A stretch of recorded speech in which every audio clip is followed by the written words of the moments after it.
2. And so basically what we're going to do is we're going to mess with triads as soon as some people get in.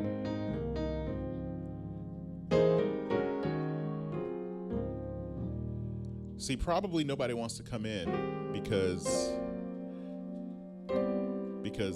it's triads and people think they know everything, which they think, well, if it's a triad, it must sound.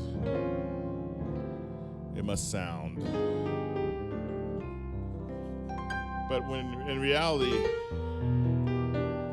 minor triad, major triad, major triad. This is a triad, minor triad.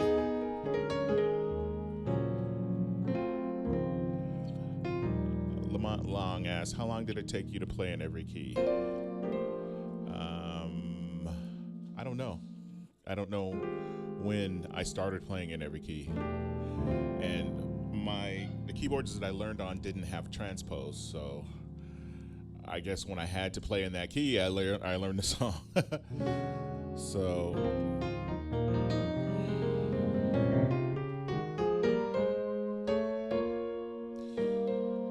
So for those of you who are wondering what sound this is contact mixed with keyscape, the electric piano for keyscape. So we're gonna do this. Let's do this. Let's play a triad. There we go. That's a triad. This is root position. That's a triad. This is what we're gonna do. We're gonna add 2 notes to this triad to fatten it up. 2 notes. Check it out. Wait. There we go. Not this. Actually, this.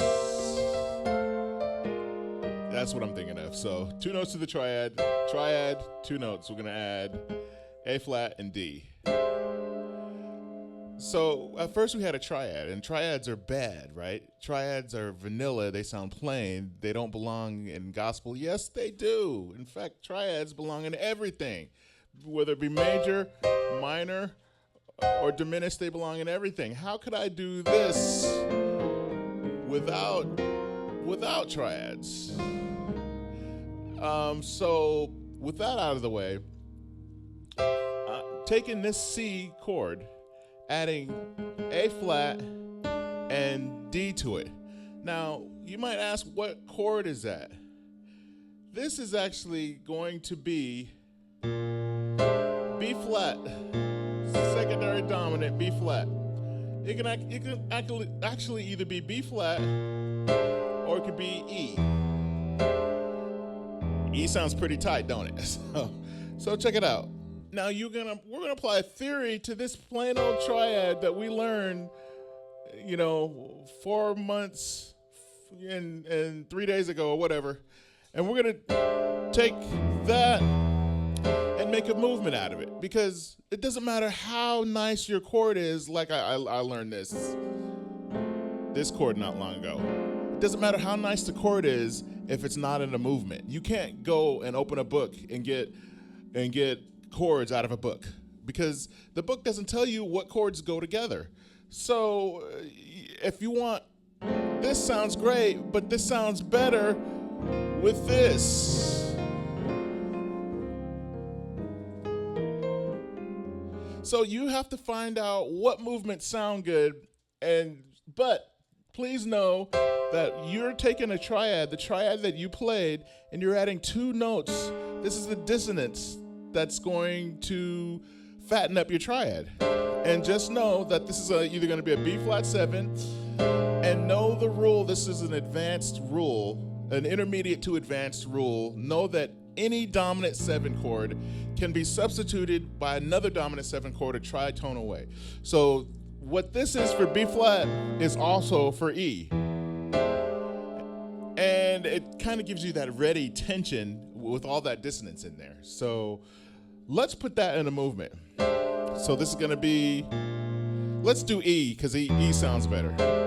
So we're going to do E7. Now, the rule that this type of music follows is the circle of fifths and substitutions using secondary dominants.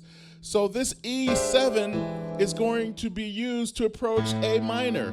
So the bass player is going to go. So look, fifth away, fifth down, D, fifth down, G, C, fifth down. Now watch, right?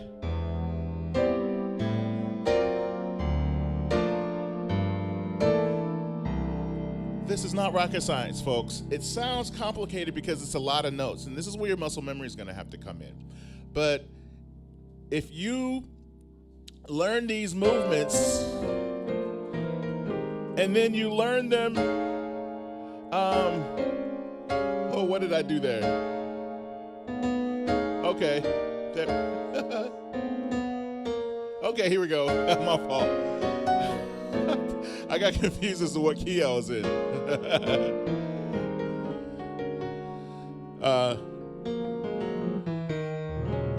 I'm in D flat. So let's talk about, and this is about to get really, really advanced. So I'm going to leave some folks, this video is going to disappear. It's going to come back later, but it's going to show up on my Patreon. So, and then later on, I'll post it up on YouTube and everything. But check this out. So we're in D flat, 2 chord. This is E flat minor. This is a sus chord, sus4 or sus2. If you master your sus chords, that's where this sound comes from.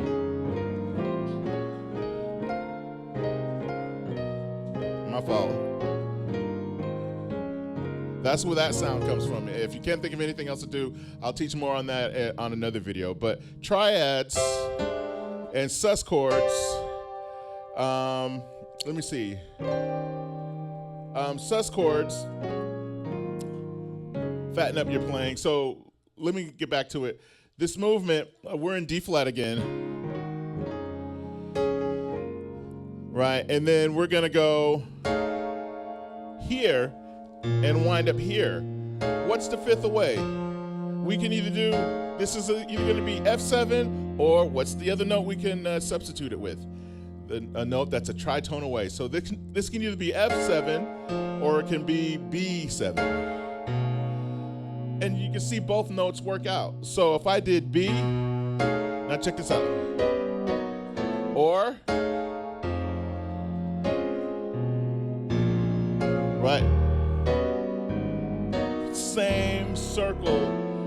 Now this chord I'm gonna have to, and again, triad, the same triads that you see CM people play. You think all I know is Lord, I lift your name on high. These triads are, I'm playing triads. In fact, everything that you hear comes from the fact that I started as a CCM player. There were not very many black people at the church that I used to play for when I started as a keyboard player. Now, coming up as a kid, it was all drums, because I was a drummer, and we were all black people, all of us. I think there was one white person, which every black church has one white person. Am I wrong? I don't know. So, or,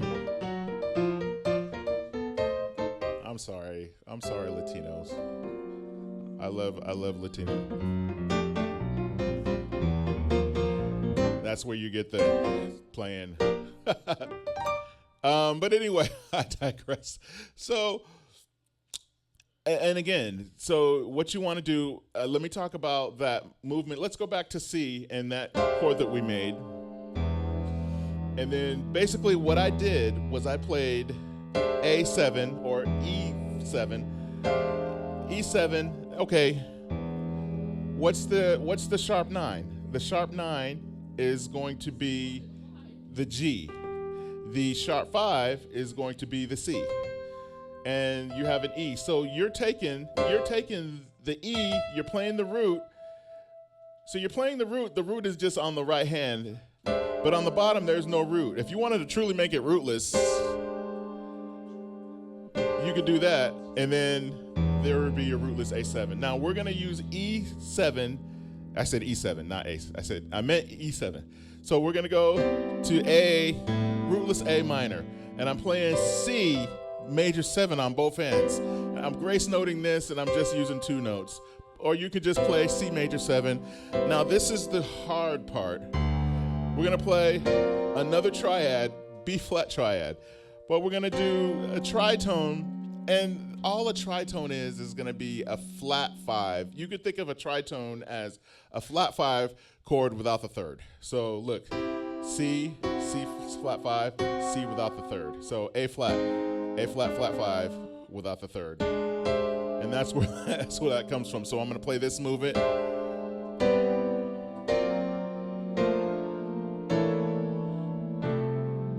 And now I'm gonna do this again, the same. I'm just taking the same movements, using the same rules, and applying the circle of fifths. So this movement right here, Femi Toby asked if I have a large South African, Nigerian, Johannesburg, just everywhere. I even got some friends in Tanzania.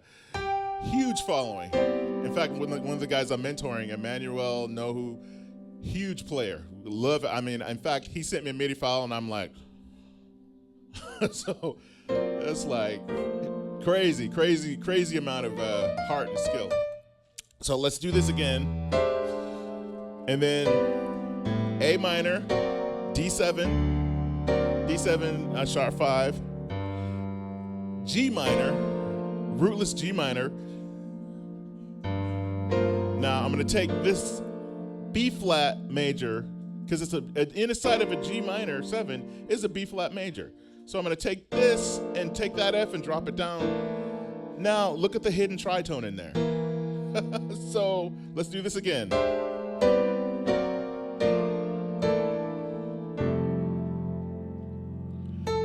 Same thing.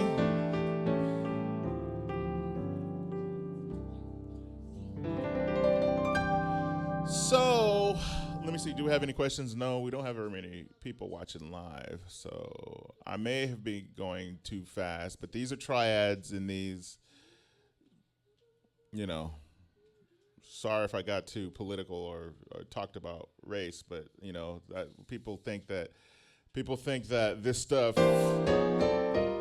you know, that you know, I'm not gonna lie, it does come from things and going through, and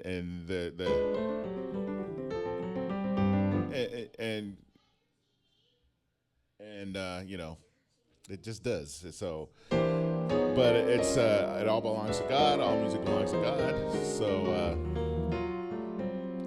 if you have any questions, let me know,